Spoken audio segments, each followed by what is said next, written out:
All right, mate. Yo. Why are you wearing that shirt and tie? You look like you're about to fire me. You're fired. Oh, apprentice. Well, this episode is about Bruce Springsteen, isn't it? AKA The Boss. So, yeah. Right. The boss. And that's you, is it? Exactly. And what is a boss? Authority. Leadership. Ring any bells? It was the E Street Band that gave Springsteen that nickname. He didn't get it from managing a regional carpet store. Well, anyway. Listeners, welcome back to One More Music Pod. Today we're talking about the Bruce Springsteen 1982 folk rock masterpiece, Nebraska. And you look like you're about to deny my holiday request.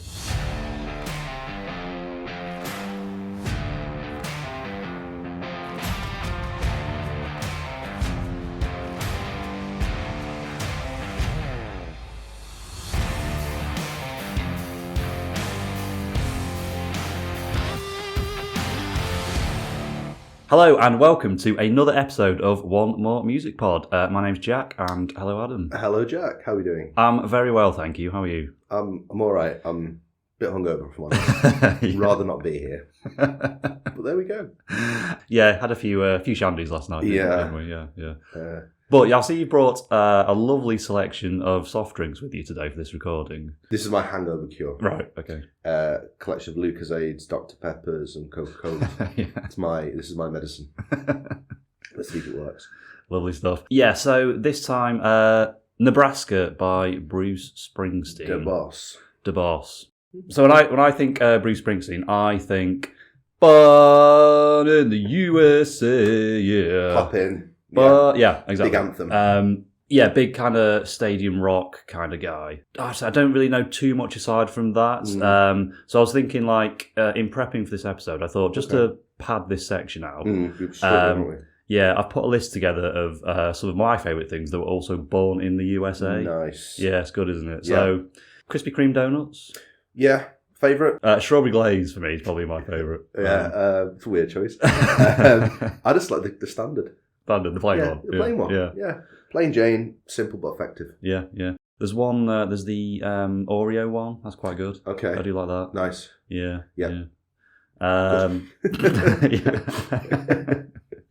Coca-Cola, always a classic, yeah. I know you've got your sort of Scottish heritage, you're maybe more Iron Brew guy. I can see you've put in it's better than Iron Brew. I mean, just fuck off. Like, no chance. Iron Brew is peak soft drink. Can't beat it. And then, last one I thought McDonald's as well. Yeah, cool. Can't mention McDonald's. Yeah. It's an excellent stop off on the way home from a night out. Minimum 3 burgers for me. Just go wild on the burgers. They're so cheap.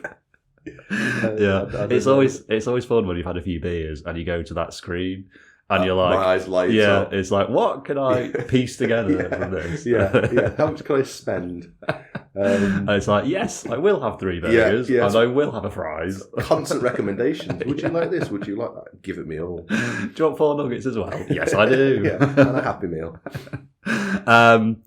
So yeah, they're some of my favourite American things. Fast food, essentially. Let's talk about Bruce, though. I know you're a big fan of him, aren't you? And what's your kind of... how did you get into him? I guess, again, like a lot of my music taste, it came through my dad and what he would listen to. Right. As I was growing up, just things that were on in the house. Obviously, Born in the USA, that is a classic album. However, I suppose I went more into his back catalogue and kind of listened to a lot of his later stuff, his earlier stuff outside of Born in the USA. And funnily enough, it's one of the first records I had on vinyl. I don't know where it came from. And I think that unfortunate album kind of did put him into a box of this, like you said earlier, this big stadium rocker. But as we're going to talk about today, Nebraska is a very, very different album, and he is quite a diverse a diverse artist, I guess. And I think like you say, we will get into this more, but I think this album it kind of highlights his abilities as a songwriter and a storyteller, rather than just like you say, just doing the big anthem stuff, which he's amazing at. He's got an amazing band, hasn't he? Yeah, but this is very much just him. Yeah. So, as is now the hallmark of this podcast, we're going to start off with the Tedious Link section, which is provided, as ever, by a friend of the podcast, Steve. So, our last episode was, of course, about Linkin Park, and today we're talking about Bruce Springsteen. So, what links those two artists together? Well, Linkin Park collaborated with Jay-Z on the Collision Course project. Jay-Z worked with Kanye West on the album Watch the Throne. Kanye West collaborated with Paul McCartney on Only One and 4-5 Seconds. And Paul McCartney has performed and collaborated with Bruce Springsteen. So I guess the chain is Linkin Park, Jay-Z, Kanye West, Paul McCartney, Bruce Springsteen. Milligan, Cleese, Everett. Sessions. Right, so as ever on this podcast, we bloody love a bit of background and context before we get into the album. So let's look at Mr. Bruce Springsteen and his life and his upbringing. Born on September 23rd, 1949 in New Jersey. His full name is Bruce Frederick Joseph Springsteen. He grew up in Freehold, New Jersey, a small working-class town that later became the setting for many of his songs. His father, Douglas Springsteen, worked various blue-collar jobs, whilst his mother, Adele Springsteen, was a legal secretary. So, Jack, I'm not sure if you've seen the film Deliver Me From Nowhere, the Bruce Springsteen film. Well, I think that really portrays his relationship with his father really well, and it kind of informs a lot of his songs. So, the relationship was quite tense at times, was quite strained as well, and like very distant. And I guess quite often in the film it kind of portrays Bruce Springsteen trying to form a relationship with his father, but his father being quite cold and quite distant, even though he admired his father and wanted his approval. Right. And I think that kind of complex dynamic between the two comes through in his songwriting quite a lot, particularly on this album, which we'll talk about a little bit later on. And that the themes of kind of family, longing, and the emotional struggle between the two is quite a prominent part of the film. And quite sad, really. Right, interesting. When he was a kid, he attended Catholic school where reportedly he didn't fit in well and felt like a bit of an outsider. This is interesting. So seeing Elvis Presley perform on the Ed Sullivan Show is what inspired him to become a musician. You kind of forget how old he actually is. Yeah. Like you saw Elvis on TV. Yeah. You know, you don't realise his age. He's still really good for his... Yeah, he's one of those sort of timeless kind of rock stars. Yeah, he's just, around forever. And at age 13, his mother rented him his first guitar, which began his lifelong connection to music. And it was growing up in Freehold, he often felt trapped by this small town life. I think that comes through in songs like Born to Run. Music became both an emotional outlet and a way to imagine a bigger world beyond this small hometown in which he grew up. Yeah, so let's have a look at some of his sort of previous albums that kind of preceded Nebraska. I think we should start with Born to Run. Let's look at that one. Yeah, that's the album that really launched Springsteen into the spotlight and marked the moment he and the E Street Band started building that legendary reputation for their live shows. He'd already released 2 records before this, Greetings from Asbury Park, New Jersey, and The Wild, The Innocent and The East Street Shuffle. But it was really Born to Run that broke through, climbing to number 3 on the US charts. What about his critical peak then? It was kind of, late 70s, early 80s? Yeah, and I think that time really led to this kind of more mature sound with the albums like Darkness on the Edge of Town, an album that really talked about that working class struggle, and his, I think, a brilliant 5th album, The River, led to his first number 1 album in the US and Canada. Yeah, and obviously by the 80s he's a global superstar, isn't he? So between 84 and 85, he really cemented that place as a global icon. He was one of the biggest acts in the world, wasn't he? Obviously his best known album, Born in the USA. The album was a huge commercial hit and had 7 hit singles. Yeah. And it became one of the best-selling albums ever. So let's move on to Nebraska. So Nebraska, I guess, really marked this change of pace for Bruce Springsteen as an artist. And again, I'm going to reference the film a lot in this episode, but it kind of drives home how much of a risk this album really was. He's coming off the back of a very kind of successful tour of promoting The River, and this was just so different to what that album was. And fair play to him, he could have all gone wrong for him at this point, especially, being on that huge label, Columbia Records. For them, it was also a risk putting this out. for their own reputation. So he came off this big tour, kind of exhausted. He went and isolated himself in a small house in New Jersey just to be alone and kind of work without any real distractions.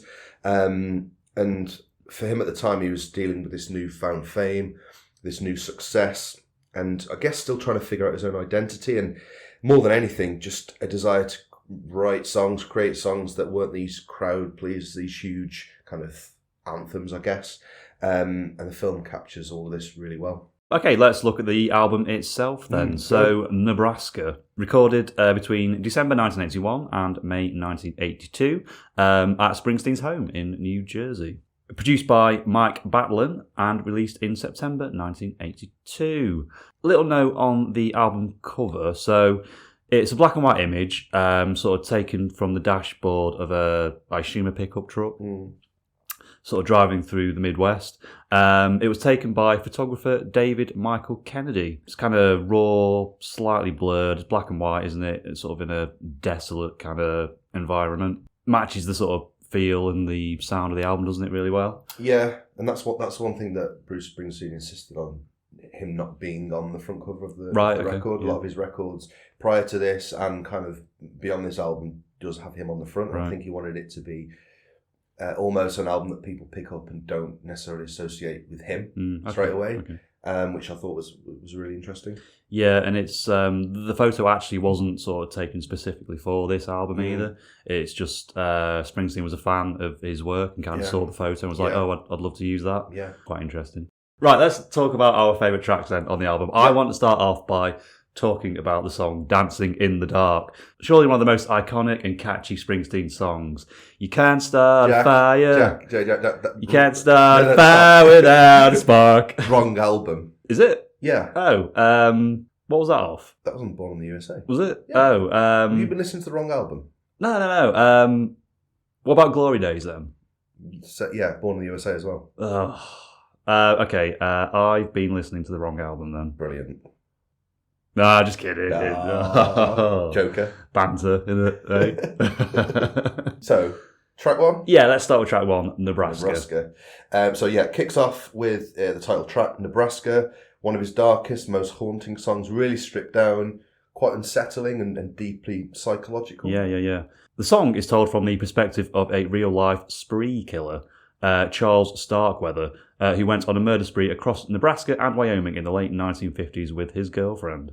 Yeah, so Springsteen wrote the song in the first person, putting you inside the killer's mind, not trying to glorify him, but trying to explore themes of moral emptiness, alienation, and the banality of evil. Yeah, there's a really chilling line in this song, isn't there? I guess there's just a meanness in this world, which kind of shows the narrator has no remorse. Kind of makes the song feel even more disturbing that this person is just out there killing and has no kind of sense of who these people are. They've got families and all that kind of stuff. It's quite very dark. Right, I'm just going to turn this into a true crime podcast for a little bit. Okay. I want to talk to you about Charles Starkweather and who was this guy? Yeah. Charles Raymond Starkweather. Born November 1938, died June 1959. So he was an American spree killer who murdered 11 people in Nebraska and Wyoming between November 1957 and January 1958 when he was 19 years old. What is a spree? Yeah, so I wanted to mention this. So the difference between a spree killer and a serial killer is that a spree killer commits multiple murders within a short, continuous time frame. So unlike serial killers, they don't have a cooling off period in between murders. So if I was going to go on a spree killing, say this afternoon, and kill 4 or 5 people, that's a spree, isn't it? Yeah, it is. Where if I left kind of 6 months in between each one, that'd be a serial killing. Okay. Yeah, and he was accompanied by his 14-year-old girlfriend. Wow. The more I learn about this guy... he's got a cool name, but that's about it. Yeah, so there were 11 victims. I just wanted to mention the first one. So Robert Colvert, who was 21 years old and a gas station attendant. I think this is such a weird story. So late on November 30th, 1957... Starkweather became angry at Colvert, a service station attendant in Lincoln, for refusing to sell him a stuffed animal on credit. He returned several times during the night to purchase small items, So I'm assuming like pack of cigarettes, then he comes Gum. back. Comes back later, get some matches. Yeah. Yorkie. Yeah. Yeah, very bizarre behaviour. Finally, came back with a shotgun. Eventually came back with a shotgun, forced Colbert to give him $100 from the till, and then he abducted him and drove him to a remote area where they struggled over the gun, injuring Colbert before Starkweather killed him with several shots to the head. Still didn't get the stuffed animal, did he? No, yeah. Couldn't nick that. And then, kind of to continue his spree, he killed Marion Bartlett, Velda Bartlett, and Betty Jean Bartlett. Yes, these were his girlfriend's family members, Yeah. so stepfather, mother, and sister. Yeah. Didn't get on with the in-laws then. No, apparently not, no. And, I mean, is it really a girlfriend, or is it just somebody he's, like, exploited? Can't really call him a girlfriend, she's 14. I imagine people are like, no, she's my girlfriend, yeah. I've definitely got a girlfriend, she's consented. His mates were like, no, you don't. I'll prove it. Yeah, she goes to the other school. Right? Yeah. She goes to the Catholic school across the road. And then, there were 7 others. We won't go into those, but pretty brutal series of murders. He also killed 3 dogs. God, deliver it. You can't deliver it like that. And he also killed 3 dogs. Oh God, we've laughed. We shouldn't have done so much laughing at this section. I'm gonna have to do some serious editing. We've not really talked about the song. We're going to do it in a minute. Killed 3 dogs. Go on. Okay. Yeah, he killed 3 dogs, and he was sentenced to death and executed 17 months after the events. Fugate served 17 years in prison, and she was released in 1976. These events are actually documented in the 1973 film Badlands, which went on to become a source of inspiration to Springsteen for this song and the album as a whole. I think, like most of the songs on this album. Yeah, let's actually talk about the song now. Yeah. It's the way it was recorded. It was recorded on this home 4-track cassette. Yeah. This kind of weird contraption that, well, we would consider it weird, but back then I guess it was the norm. And it's just an acoustic guitar with very minimal overdubs, and it's this like stripped down setup that gives the songs this kind of haunting feel, almost quite eerie at points. And I just love the kind of lo-fi nature of the song. And the album, I guess, and kind of preserves every like imperfection, every kind of like crackle, the rough edges, the slight hiss, making it feel that like raw and real, I guess. And it kind of reflects Springsteen's sort of headspace at the time as well. I think it's worth, we may as well mention here that the idea was these were going to be demo tapes, weren't they? And they had the idea was to then go in the studio with the rest of the band and re-record all these songs, wasn't it? Yeah. But he just loved the sound and the feel of those demos.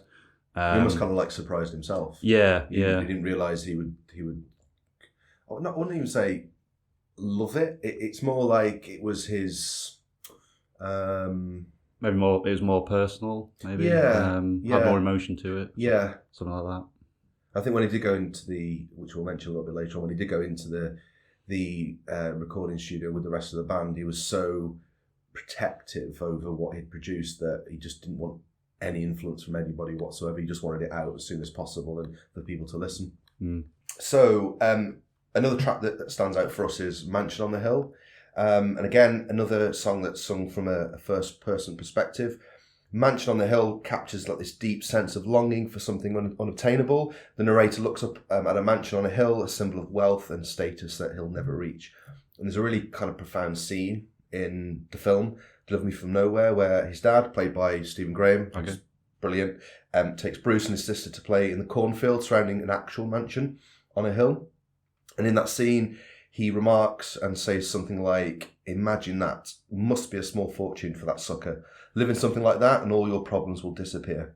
and in the background this song is playing, and it's almost kind of a real sort of moment for Bruce in his life, and that longing and that longing for something more, and not maybe to fall into the life of his parents, who particularly his dad are kind of very unhappy. Yeah, the song itself, really nice guitar work on it. Like it's really simple, but like kind of sparse finger-picked patterns, with like that subtle use of the harmonica in the background. Yeah. And yeah, like most of the album, it's just very bare, melancholic. Beautiful, yeah. Let's talk about State Trooper as well. That's another, I think, highlight of the album. Yeah, it is. It stands out for me because it is different. Obviously, you've still got that kind of that rawness of the sound, but it's Springsteen's voice is very different on this. It's a lot more urgent and angry and tense, I think. And it's, again, a song that's told from a first-person perspective. And this might link to the serial killer we were talking about earlier. Maybe it's from his perspective, I don't know. But it's kind of the narrator seems haunted by something, and maybe it's the law, because it refers a lot to the State Trooper. Maybe someone on the run, or just somebody that's on the run from their own kind of inner demons. These themes of desperation, alienation, and fear kind of run through every line on this song. Yeah, I think menacing is the word I'd use to describe definitely. this. That mounting tension that builds through the song. When he cries, "Hey, somebody out there, listen to my last prayer." That feels like the character is on the edge, possibly about to do something terrible. The screaming throughout the track amplifies that desperation, and it turning isolation and rage into something almost unbearable and real, beyond what words alone could convey. From what I've read online, I did some digging, and Springsteen wrote this song during a period when he was really into like film noir. Okay, yeah. When he was in this isolated house, and I guess combined with what I mentioned earlier, the serial killer Charles Starkweather, that inspiration, it makes lines like, "Maybe you've got a kid, maybe you've got a pretty wife, only thing that's been bothering me my whole life." It kind of hints at that loner, doesn't it? That this person might be, and he's committed violence, and he'll do it again. But that's just someone's interpretation on Reddit. And I went into a bit of a rabbit hole, I think, when I was looking into the song. We've all done that before, haven't we? We have, yeah. Dangerous. So yeah, that's, I think, for us, probably our standout tracks on the album. But absolutely. it's a brilliant album. Loads of great stuff on there. Definitely worth having a listen if you haven't already done so. Yeah, and if you've got the impression of Bruce Springsteen being this like anthem rocker, this will completely change your it definitely. So I was new to this album. I hadn't actually listened to it before, and you're right, it definitely does give a whole new appreciation of depth. Absolutely. Another layer to his complex onion. Yes. Yeah, let's look at look at some of the numbers. So, lifetime sales, 4 million, which is good, but by no means one of his biggest selling albums. So, Born in the USA, that sold 30 million copies. Yeah. Kind of shows, it's kind of the one that kind of goes under the radar a little bit, doesn't it? And again, I'm sure that it wasn't appreciated when it was released. Yeah. It's maybe something that's kind of grown on people.